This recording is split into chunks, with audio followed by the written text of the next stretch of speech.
नमस्ते, स्वागत छ हजुरहरूलाई हिमालय किचनमा।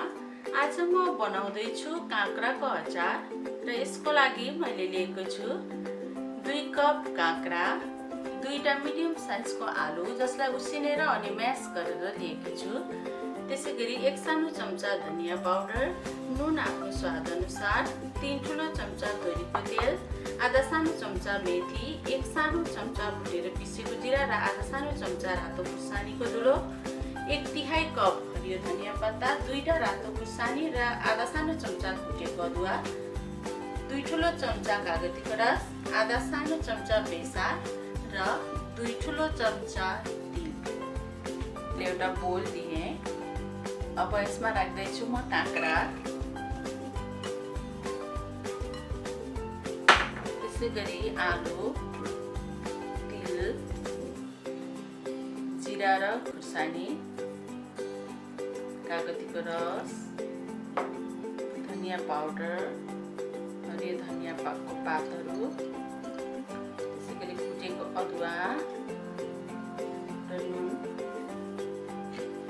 नुन आफ्नो स्वाद अनुसार थपगढ गर्न सकिन्छ। अब प्यान तताउने। प्यान तात्न थालेपछि यसमा तेल राखौँ।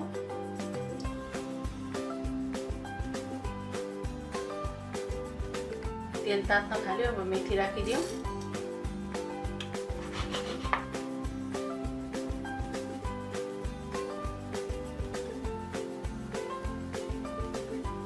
अब खुर्सानी पड्काइदिउँ।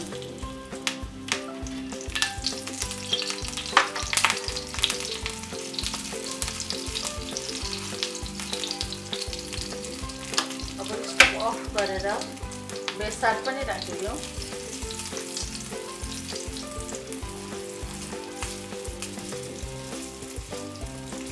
अब माथि पानी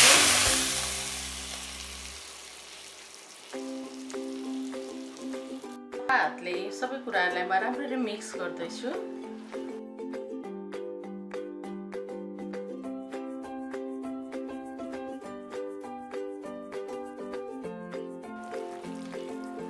यदि मन पर्छ भने यसमा थोरै पानी राख्न पनि सक्नुहुन्छ हजुरहरूले, तर नुन राखेपछि काँक्राबाट आफै पानी आउने भएकोले मैले पानी राखेकी छैन।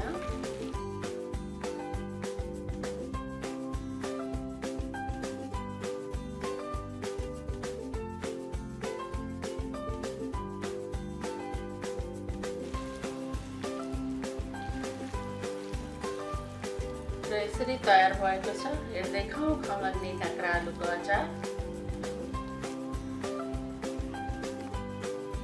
यसरी तयार भएको छ काँक्रोको अचार।